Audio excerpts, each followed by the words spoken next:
நான் குரூப்ல போட்டு ரெக்கார்டிங்கை பார்த்தவங்க எல்லாரும் ஹேண்ட் ரைஸ் பண்ணுங்க.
ம்.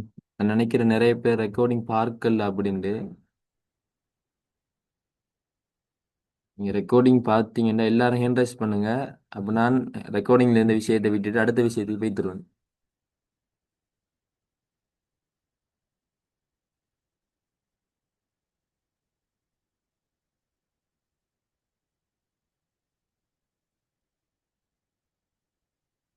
5 பேர் தான் பார்த்துருக்குது.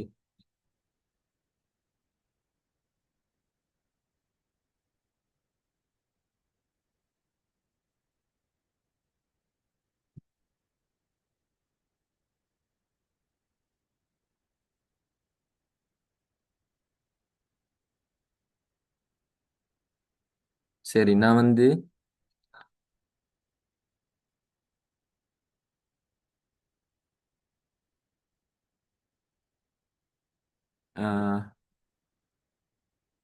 ரெக்கார்டிங் பார்த்தாச்சு. நான் வந்து அடுத்த விஷயத்துக்கு போகிறேன். நீங்க அரசியல் கட்சின்ற என்ன, அதோட வரைவிலக்கணம் என்ன, அதை பத்தி தாராளவாதிகள் என்ன சொன்னாங்க, பிரித்தானிய அதாவது தாராளவாதிகள் என்ன சொன்னாங்க, அதே போல சோசலிசவாதிகள் என்ன சொன்னாங்க, தாராளவாதிகள்லையும் என்ன அமெரிக்க தாராளவாதிகள் என்ன சொன்னாங்க, பிரித்தானிய தாராளம் என்ன சொன்னாங்கங்கிறத நான் ரெக்கார்டிங்ல பேசியிருக்கிறேன். அந்த ரெக்கார்டிங்கை பார்த்தீங்க அப்படின்னா உங்களுக்கு அதெல்லாம் விளங்கிரும். அதெல்லாம் உங்களுக்கு விளங்கிரும். இப்போ நாங்கள் அரசியல் கட்சியின் ஒழுங்கமைப்புங்கிற ஒன்றை தான் நாங்கள் பார்க்கணும். எனவே எனக்கு மெசேஜ்ல இல்லாட்டி வாய்ஸ் அந்த பேசுங்க என்னன்னா, நாங்கள் வந்து அதுக்கு போவோமா, அரசியல் கட்சி ஒழுங்கமைப்பு போவோமா, உங்களுக்கு அரசியல் கட்சின்ற என்ன, அதை பத்தின பொருள் விளக்கம்லாம் விளங்கிட்டா, அரசியல் கட்சின்ற என்ன, அதோட பொருள் விளக்கம், பிரித்தானியர்கள் என்ன சொன்னாங்க, அந்த ரெக்கார்டிங்கை பார்த்துட்டு உங்கள்ட்ட இருக்கிற நோட்ஸ் ஒருக்க வாசிங்க, உங்களுக்கு விளங்கிரும். ரெக்கார்டிங்கை பார்த்துட்டு உங்கள்ட்ட இருக்கிற நோட்ஸ் ஒருக்க வாசிங்க, உங்களுக்கு விளங்கிரும்.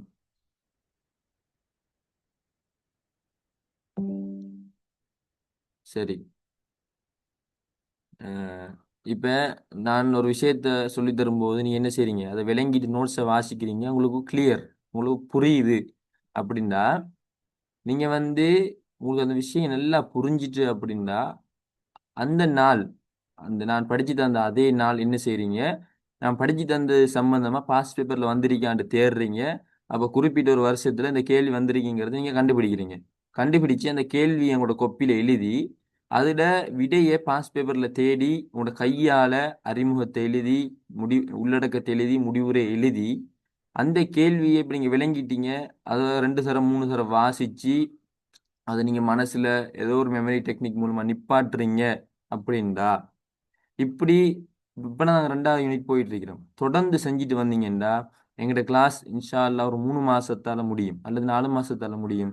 அப்படி முடியும் போது உங்களுக்கு என்ன ஃபுல்லா பொலிட்டிக்கல் பாடத்தை படிச்ச மாதிரி இருக்கும்.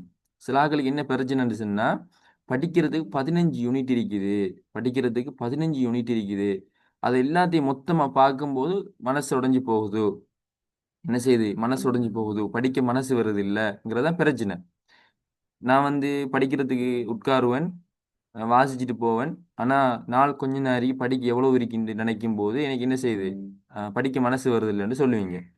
இப்ப நான் ஒவ்வொரு நாளும் காலையில கிளாஸ் நடத்துறேன். காலையில சுபஹுக்கு நடத்துறேன். இந்த டைம்ல நீங்க விளங்கி, அத கேள்வி எடுத்து நீங்க பாடமாக்கி, அது சம்பந்தமா வந்து எம்சிக்யூ, ஸ்ட்ரக்சர்லாம் செஞ்சிட்டீங்கன்னா, இது உங்களுக்கு நான் ஒரு இலகுபடுத்துறேன். இப்படி ஒவ்வொரு நாளும் நீங்க என்னோடயே வந்தீங்கன்னா, ஒரு 4 மாசத்துல நீங்களும் ஃபுல்லா முடிச்சிருவீங்க. நானும் ஃபுல்லா முடிச்சிருவேன் கிளாஸ.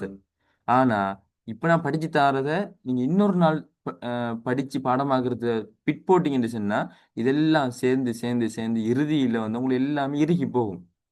எனவே, அப்படி ஒரு நாளும் இருக்காதீங்க.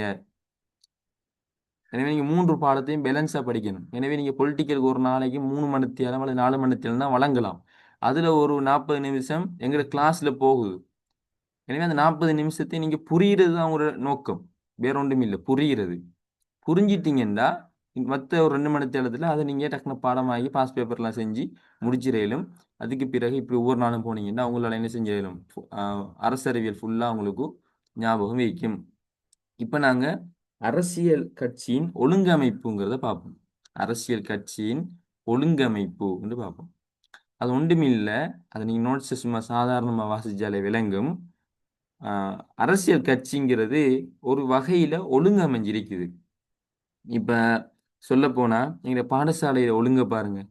ஆ ஆக மேலுக்கு யார் இருப்பாரு? அதிபர் இருப்பாரு. அவருக்கு கீழ உப அதிபர்கள் இருப்பாங்க. அவருக்கு கீழ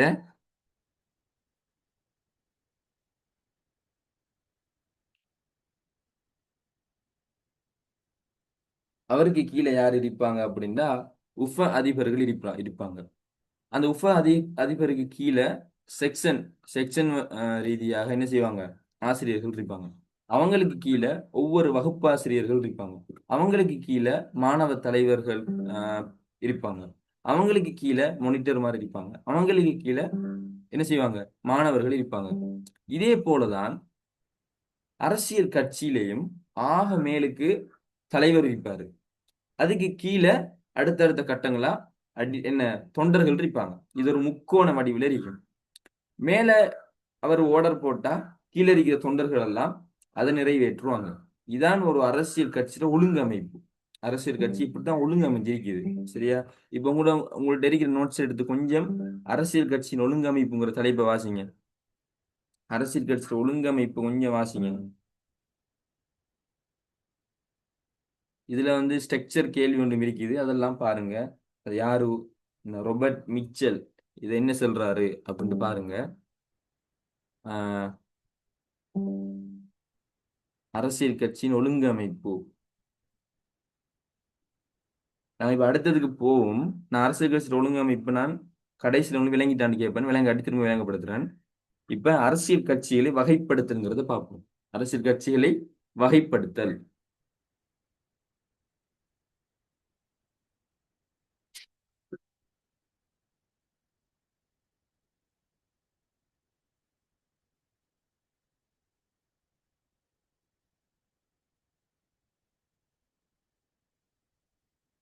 அரசியல் கட்சிகளை வகைப்படுத்தல்ங்கிற விஷயத்தை பார்க்க போறேன். நல்லா விளங்கி கொள்ளுங்க.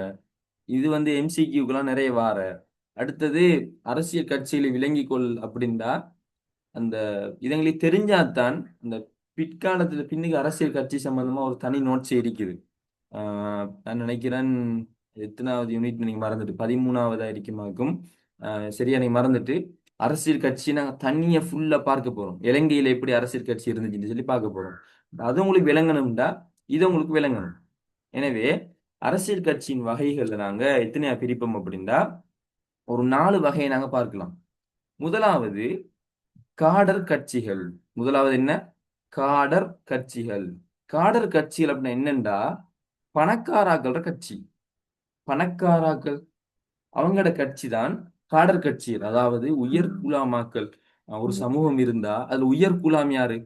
இப்ப எங்கட சமூகத்துல யாரும் நாங்க உயர்வை பார்ப்போம். நல்லா படிச்சாக்கள், நல்ல பணக்காராக்கள். அவங்கதான் அந்த ஊரை கொஞ்சம் நிர்வகிப்பாங்க. பள்ளிகளுக்கு தலைவரா இருப்பாங்க. அதே போல என்ன தேவண்டா அவங்க பணங்களை செலவழிப்பாங்க.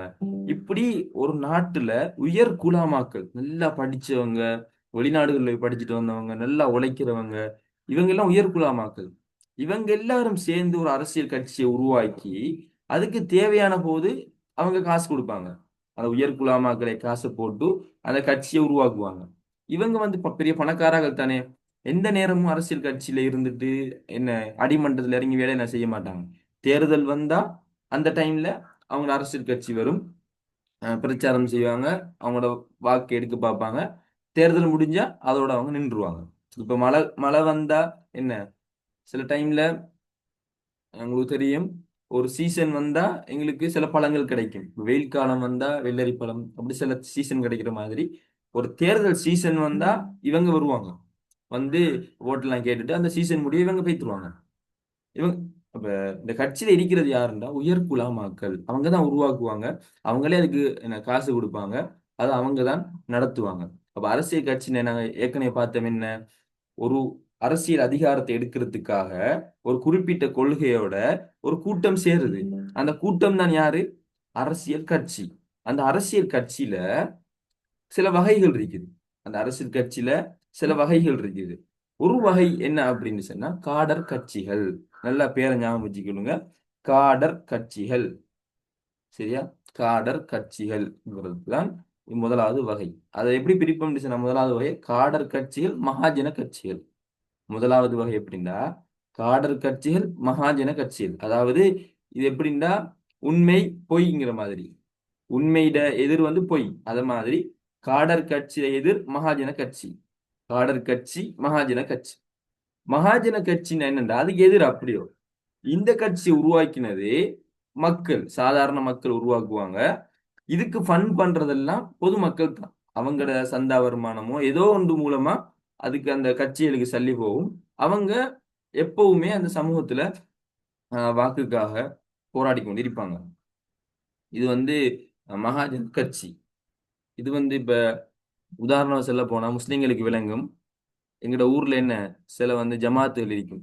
முஸ்லிம்களுக்கு விளங்கும் தௌஹீத் ஜமாத், தப்லீக் ஜமாத் நிறைய இருக்கும். சில ஜமாத்துகள் வந்து எப்படின்னா அவங்க வந்து எப்படி அவங்களுக்கு பணம் எல்லாம் வந்து சவுதியில இருந்து வெளிநாடுகள்ல இருந்து கிடைக்கும். அவங்க அதன் மூலமாக இயங்கிட்டு இருப்பாங்க. பள்ளி கட்டுவாங்க, பெரிய ஒரு விஷயங்கள் செய்வாங்க. இன்னும் சில இயக்கங்கள் இருப்பாங்க. அவங்க வந்து ம- பெருசா வருமானம் வெளிநாட்டுல இருந்து வராது. மக்கள்கிட்ட இருந்து பணத்தை எடுத்து அவங்க அதை ரன் பண்ணிட்டு போவாங்க. இப்படி இருக்கு.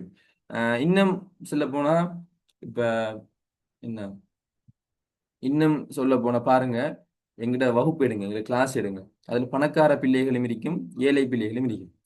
பணக்கார பிள்ளைகள் அந்த கொள்கையை பாருங்க. அவங்க வந்து எல்லா நேரமும் அவங்களுக்கு அவங்களோட ஒரு நடத்தை கொஞ்சம் வித்தியாசமா இருக்கும். எல்லா நேரமும் இப்ப உதாரணமா சொல்ல போனா எல்லாருக்கும் ஃப்ரீயா வந்து டீ கொடுத்துட்டு இருக்காங்கன்னு வைங்களேன். அங்கர் கம்பெனியால ஒரு என்ன செய்யறாங்க, சில ஆட்கள் வந்து எல்லாருக்கும் ஃப்ரீயா டீ கொடுக்குறாங்கன்னு சொன்னா அதை பணக்காரர்கள்லாம் போய் லைன்ல இருந்து எடுத்து நிக்க மாட்டாங்க. பெரும்பாலும் பாருங்க அவங்களுக்கு ஒரு ரெஸ்பெக்ட் அவங்க நிக்க மாட்டாங்க. ஆனா நம்மளை போல ஆட்கள் என்ன செய்வோம், ஃப்ரீயா டீ குடிக்கிறாங்க அதுல என்ன இருக்குன்னு சொல்லி போய் அதை நாங்க எடுத்து குடிப்போம். அப்ப இதுல ஒரு நடத்தை வேறுபாடு இருக்குது. இதே மாதிரி பணக்காரர்கள் சேர்ந்த அந்த அமைத்த அந்த கட்சியும் அதிகமா வலிஞ்சிட்டாப்புல நிக்க மாட்டாங்க. அவங்கள அதுக்கு காசு தேவைப்பட்ட அவங்க பணக்காரர்கள் தானே, அவங்களே கொடுப்பாங்க. கொடுத்து அந்த கட்சியை டெவலப் பண்ணுவாங்க. அரசியல் காலம் வந்தா வருவாங்க, ஓட்டு கேட்பாங்க, அது முடிஞ்ச உடனே போயிடுவாங்க. மகாஜன கட்சின்னு சொன்னா ஜனம், அதாவது மக்கள் எல்லாரும் சேர்ந்து ஒரு கட்சி உருவாக்குவாங்க. அதுக்கு காசு இல்ல, மக்களே கொஞ்சம் கொஞ்சமா சந்தா கொடுப்பாங்க. சந்தா கொடுத்து அந்த கட்சியை ரன் பண்ணிட்டு போவாங்க.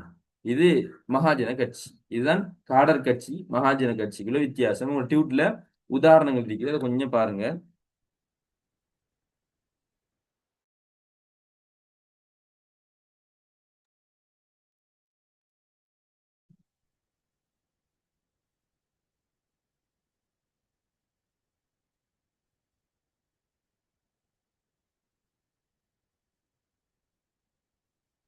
இப்ப நீங்க கொஞ்சம் டக்குன்னு ஆஹ், காடர் கட்சினா என்ன, மகாஜன கட்சினா என்னன்னு கொஞ்சம் டக்குன்னு ரீட் பண்ணுங்க.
சரி, இப்ப நாங்க பார்த்துட்டோம் எத காடர் கட்சி, மகாஜன கட்சி. இப்ப நாங்க பார்க்க போறோம் பொதுஜன அபிப்பிராயத்தை பிரதிநிதித்துவப்படுத்தும் கட்சி, பொதுஜன அபிப்பிராயத்தை திரட்டும் கட்சி. பொதுஜன அபிப்பிராயத்தை திரட்டும் கட்சி.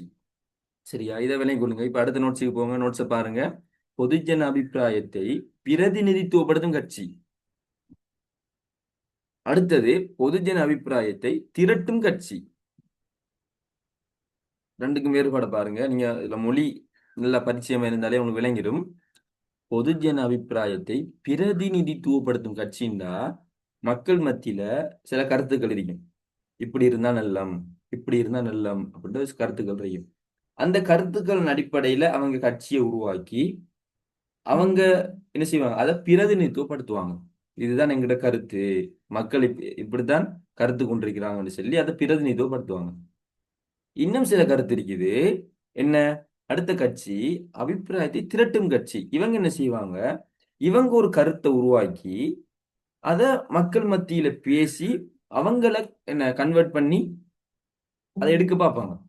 ரெண்டுக்கும் உள்ள வித்தியாசத்தை பாருங்க. முதலாவது வித்தியாசம், நான் இருக்கிறேன், நான் என்ன செய்யறேன்னு சொன்னா, உங்க எல்லாருக்குமே எத்தனை மணிக்கு கிளாஸ் வைப்போம் அப்படின்னு கேட்கிறேன். நீங்க எல்லாருமே ஒவ்வொரு கருத்தை சொல்றீங்க. சொன்ன உடனே அதுல உங்களோட கருத்துக்கு ஏத்த மாதிரி நான் ஒரு முடிவெடுத்து நான் செயற்படுறேன். இப்படி செயற்பட்டா பொதுஜன அபிப்பிராயத்தை பிரதிநிதித்துவப்படுத்தும் கட்சி. உங்களோட அபிப்பிராயம் என்னையோ அந்த அபிப்பிராயத்தை நான் பிரதிநிதித்துவப்படுத்துறேன்.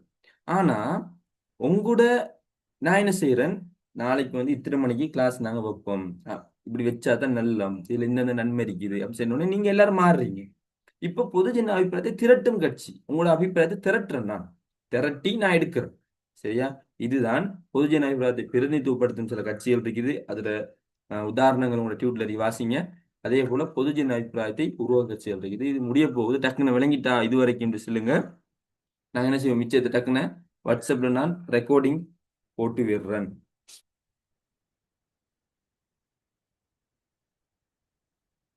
நாம